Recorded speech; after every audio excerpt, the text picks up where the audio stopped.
हरे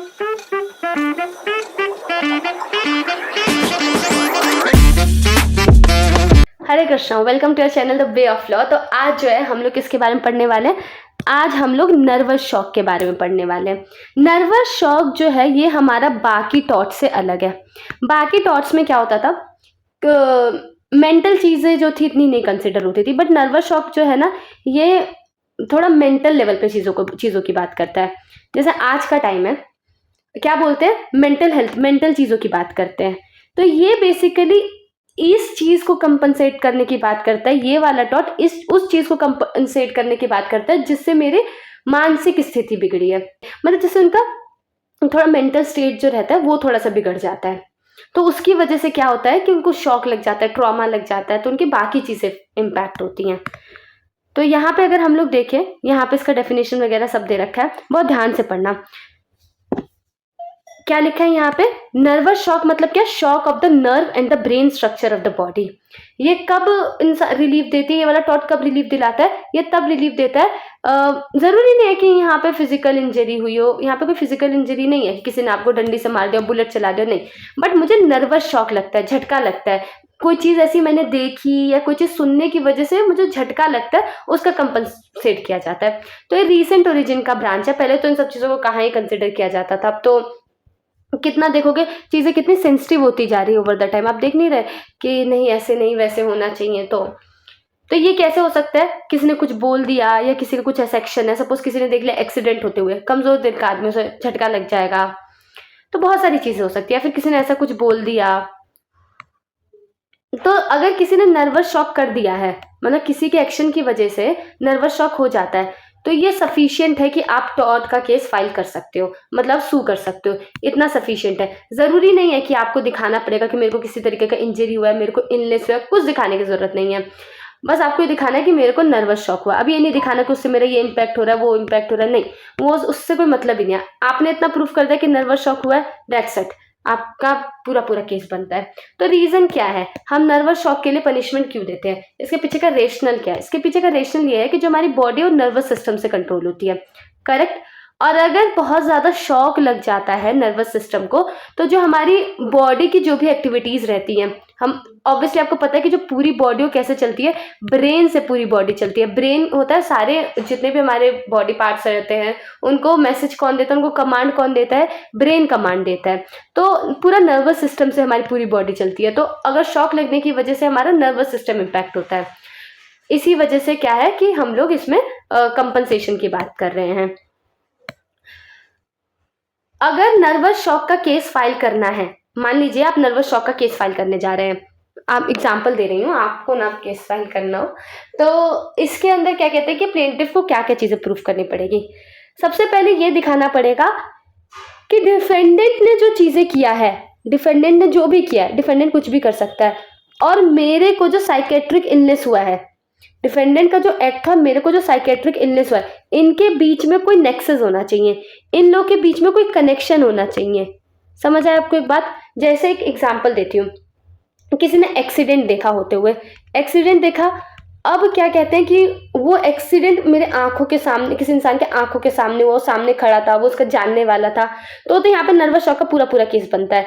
लेकिन कोई घर पे बैठ के समोसा खा के न्यूज चैनल देख रहा है कि ट्रेन पलट गई, ये हो गया, वो हो गया, और उसके बाद से वो कह रहा है उसे नर्वस शॉक लगा है, तो उसके लिए वो डिफेंडेंट रिस्पॉन्सिबल नहीं होगा, उसके लिए रेलवेज वाले रिस्पॉन्सिबल नहीं होंगे। समझ आया आपको? तो पहली चीज ये प्रूफ करनी है, मतलब कनेक्शन होना चाहिए।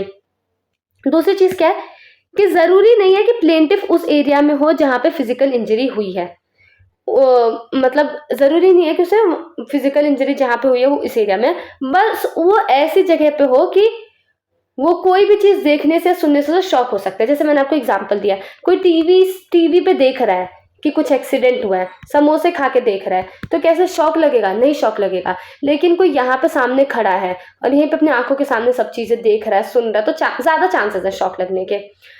तो यहाँ पे जैसे ये केस है बोरहिल वर्सेस यंग, इस केस में भी ये बात कही गई। क्या कहा गया कि प्लेंटिफ को ऐसी जगह पे रहने चाहिए जहाँ पे इंजरी जो है मतलब फोर्स ही किया जा सकता है कि हाँ भैया ये देखेगा तो उसे नर्वस शॉक लग सकता है।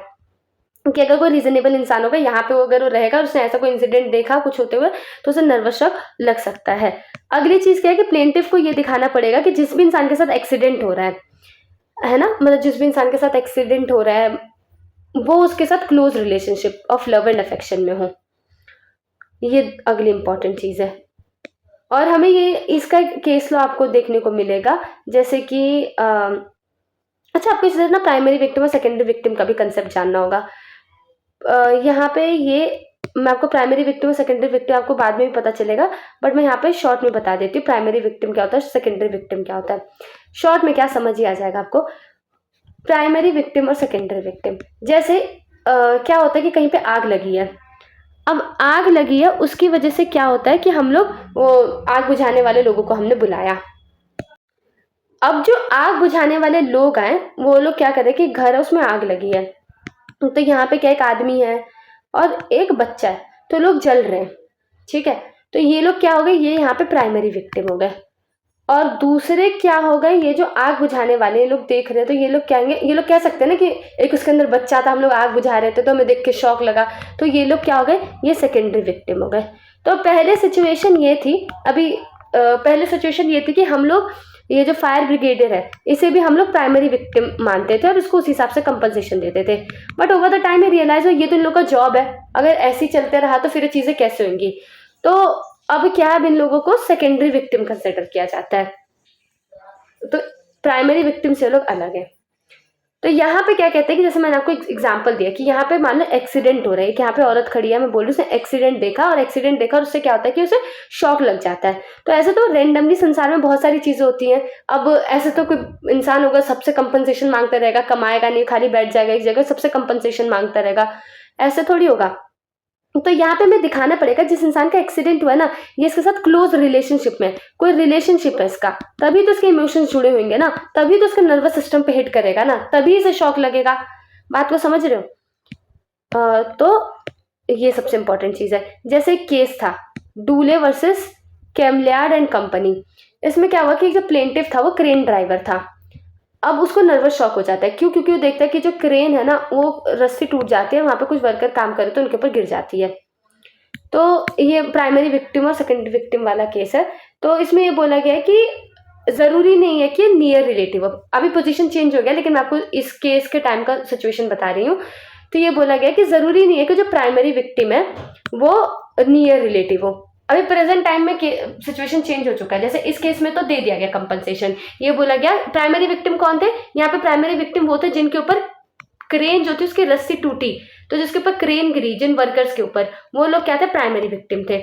और क्रेन ड्राइवर क्या था, सेकेंडरी विक्टिम था। तो भले से क्रेन ड्राइवर का उन लोगों से कोई रिलेशन नहीं है, लेकिन फिर भी क्या कहते हैं कि उसको कंपनसेशन दिया गया, क्योंकि ये बोला गया कि टाइम और टाइम के हिसाब से भी चीजें डिपेंड करती हैं।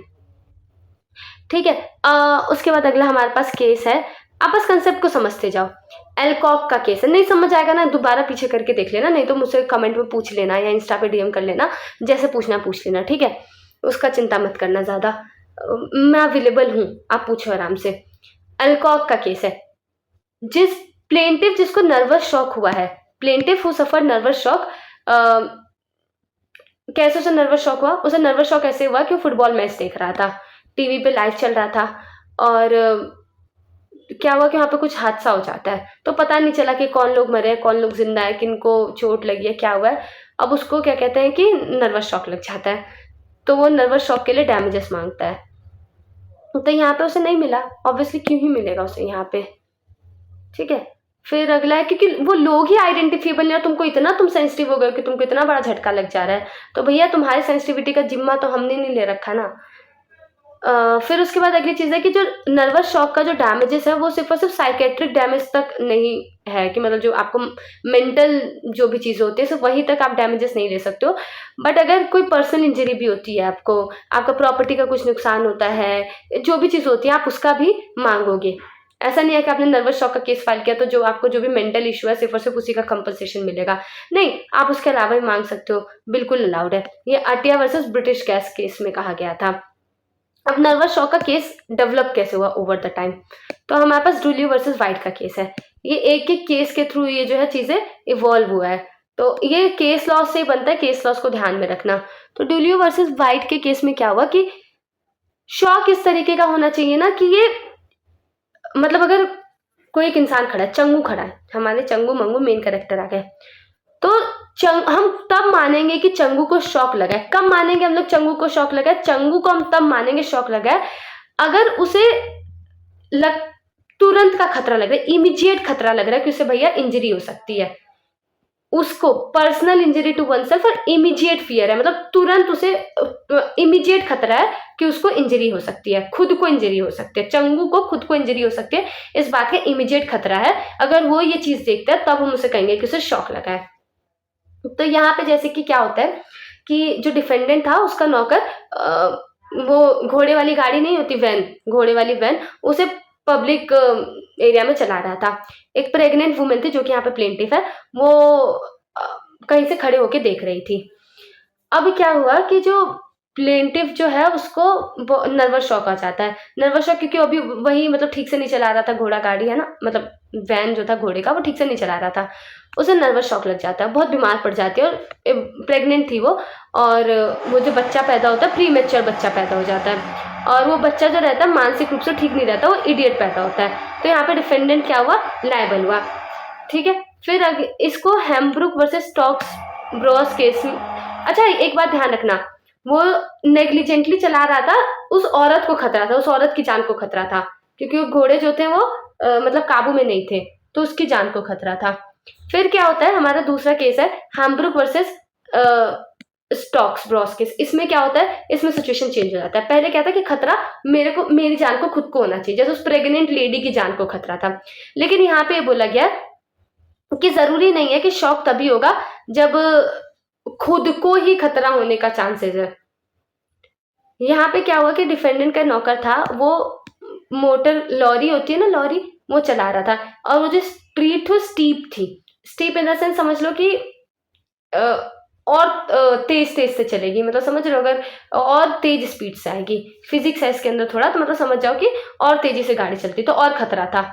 अब क्या हुआ कि उसने छोड़ दिया, अब इंजन उसका चल रहा था, तो जो क्या कहते हैं कि लॉरी थी वो चलने लग गई और वो नीचे नीचे जाने लग गई। अब जो वहां पे जो एक औरत थी वो स्ट्रीट पे मतलब वॉक कर रही थी अपने बच्चों के साथ, तो अभी उसके बच्चे मतलब थोड़ा आगे चले गए होंगे। अब जब वो लॉरी को देखती है बहुत डर जाती है, क्योंकि रोड जो थी स्टीप थी तो नीचे का दिख नहीं रहा था, बहुत ज़्यादा डर जाती है, लगता है कि उसके बच्चे को क्या हो गया, मतलब उसके बच्चों को कुछ हो गया होगा। तो कुछ आसपास जो लोग खड़े थे उन लोगों ने ये बोला कि उस अपने बच्चों के बारे में बताया, तो बोला कि हाँ इसी तरीके के बच्चे जो दिख रहे हैं उसमें किसी को इंजरी हो गई है ना, और पता नहीं मतलब क्या क्या चीज़ें बताई। अब क्या होता है, ये प्लेंटिफ की वाइफ की बात बता रहे हैं, यहाँ पे कंपनसेशन कौन मांगने गया? इसका पति, तो वो यहाँ पे प्लेंटिफ है। अब यहाँ पे जो ये औरत रहती है, अब ये क्या होता है कि नर्वस शॉक इसे लग जाता है, अब इससे इसकी डेथ हो जाती है। तो यहाँ पे डिफेंडेंट लायबल थे, है ना, भले से फिजिकल इंजरी के एरिया में नहीं थी, उसने देखा नहीं तब भी। और बोरहिल वर्सेस यंग, ये तो इसका ओजी केस है। इस केस में क्या हुआ, बोरहिल वर्सेस यंग, इसमें मोटर एक्सीडेंट हो जाता है। ठीक है, वो एक्सीडेंट क्या होता है कि बहुत तेज मोटरसाइकिल वाला था, बड़ी तेज चला रहा था मोटरसाइकिल, और एक कार से जो है वो टकरा गया और वो मर गया। तो वहाँ पे एक प्लेंटिफ एक वुमेन थी जो कि कुछ दूरी पे थी, और उसने ये नॉइज़ सुना, उसने एक्सीडेंट नहीं देखा बट उसने आवाज़ सुनी, और फिर जब वो आई तो उसने वहाँ पे देखा कि खून वून गिरा हुआ था। तो वो प्रेग्नेंट थी और उसको क्या लग जाता है, नर्वस शॉक लग जाता है। 8 महीने की वो प्रेग्नेंट थी, अब बच्चे को बर्थ देती है, वो बच्चा जो रहता है डिफेक्टेड रहता है ना, कुछ प्रॉब्लम रहती है। तो यहाँ पे बोला गया कि डिफेंडेंट लायबल नहीं है। एक इंसान, यहाँ पे बहुत अच्छी लाइन कही गई थी, ये मुझे लगता है एग्जाम्स में आ सकता है बाद में, क्योंकि अब तो जो आने वाले एग्जाम्स है उसमें ऐसी चीज़ें कुछ एक मतलब उठा ले रहे किसी जजमेंट से। तो क्या लिखा है कि man isn't negligent in the air, मतलब ऐसी हवा में कोई नेग्लिजेंट नहीं हो जाएगा। किसी को आप ऐसे ही किसी को मतलब समझ रहे हो कि वो नेग्लिजेंट किसी पर्सन के टुवर्ड्स होगा ना, आप बात समझ रहे हो, हवा में नहीं नेग्लिजेंट हो जाएगा, उस पर्सन के टुवर्ड्स नेग्लिजेंट होगा जिस पर्सन के टुवर्ड्स ड्यूटी टू केयर है। अब रोड में तुम इतनी दूर किनारे हो, क्या मेरे तुम्हारे टुवर्ड्स ड्यूटी ऑफ केयर होगी? नहीं। हाँ, जो सामने कार वाला चल रहा है, मेरे सामने बाइक वाला चल रहा है, उनके टुवर्ड्स मेरी ड्यूटी टू केयर थी। वो समझ आता है। कोई मेरे साथ में बाइक वाला जा रहा था, मेरे सामने कोई बाइक वाला जा रहा था, पीछे कोई बाइक वाला जा रहा था, उनका समझ आता है। बट रैंडमली आप 45 फीट दूर खड़ी हो, आपने एक्सीडेंट भी नहीं देखा है और उसके बाद से फिर क्या कहते हैं कि वो इंसान के आपके टुवर्ड्स ड्यूटी टू केयर था, उसका था ही नहीं ड्यूटी टू केयर। तो क्या है कि मैन जो है हवा में नेग्लिजेंट नहीं हो सकता है, किसी इंसान के टुवर्ड्स ड्यूटी टू केयर होनी चाहिए और वो ब्रीच किया हो। आई होप आप लोगों को समझ आ रहा होगा। ड्यूटी टू केयर ये सब टॉर्च में पहले पढ़ा दिया जाता है, फिर भी मैंने आपको उसमें बताया है आसान से करके, ठीक है। तो ड्यूटी टू केयर समझ गए ना। जैसे कि मैं टीचर हूँ, तो अब मेरे जो स्टूडेंट्स हैं मेरे उनके टुवर्ड्स क्या होगी, ड्यूटी टू केयर होगी। तो मैं ठीक से कुछ चीज़ नहीं कर रही तो मैं नेग्लिजेंट होंगी। बट वहीं पे मैं रोड पे चल रही हूँ, आसपास बच्चे चल रहे हैं, तो मेरे उनके टुवर्ड्स ड्यूटी टू केयर नहीं है। आप मेरी बात को समझ रहे हो।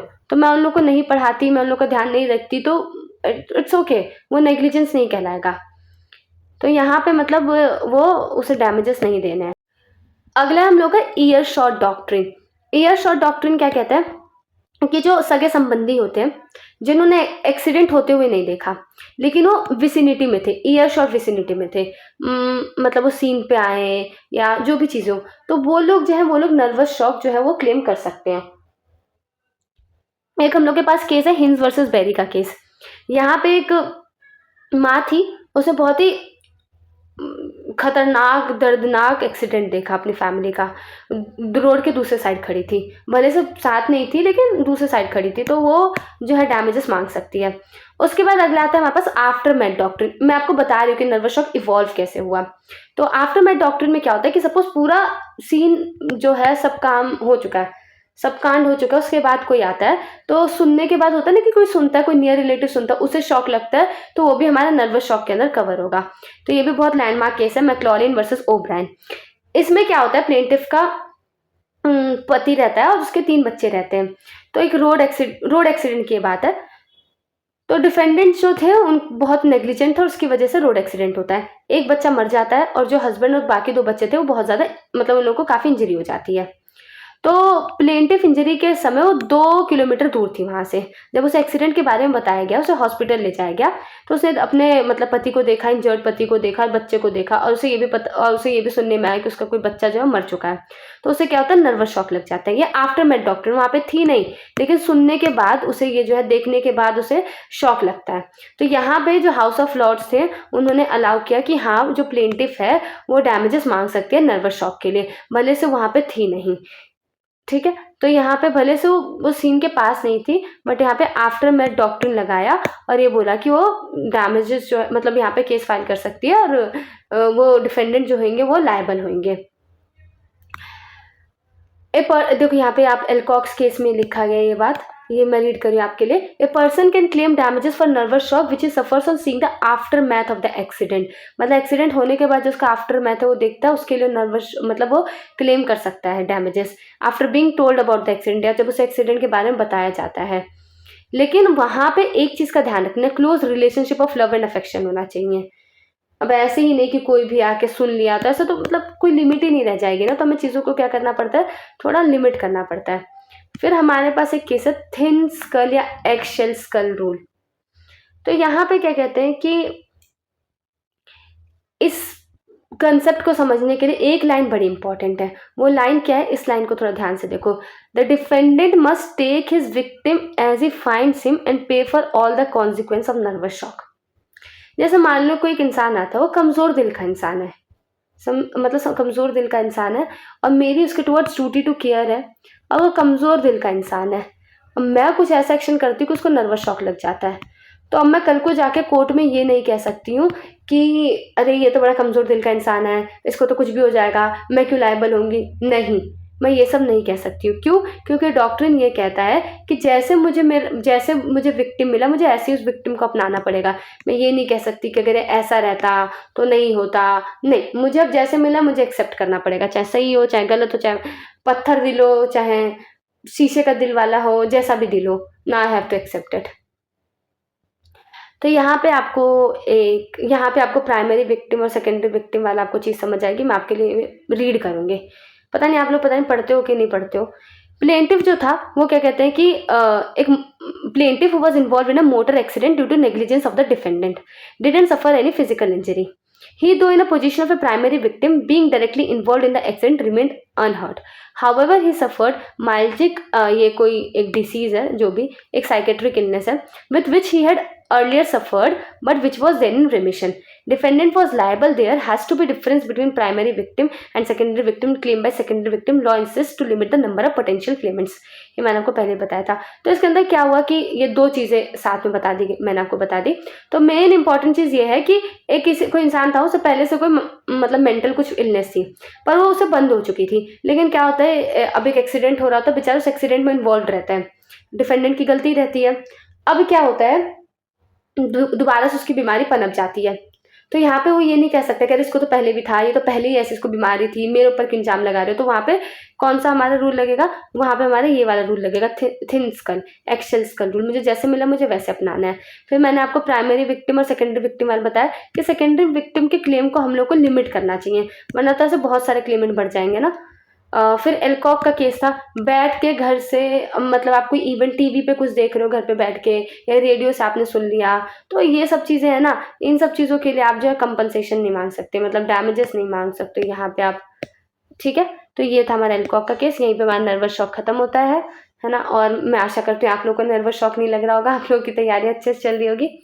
बाकी कोई डाउट होगा तो मैं हूँ, प्लीज़ पूछिए, मैं जेन्युइनली हूँ. ठीक है, thank you for watching this video. Hare Krishna. Video तो एंड हो चुकी है, पर आप हमसे कनेक्ट कर सकते हैं हमारे इंस्टा आईडी पे, लिंक डिस्क्रिप्शन में दिया गया है. और ऐसी और वीडियोस देखने के लिए हमें सब्सक्राइब करें. हरे कृष्णा.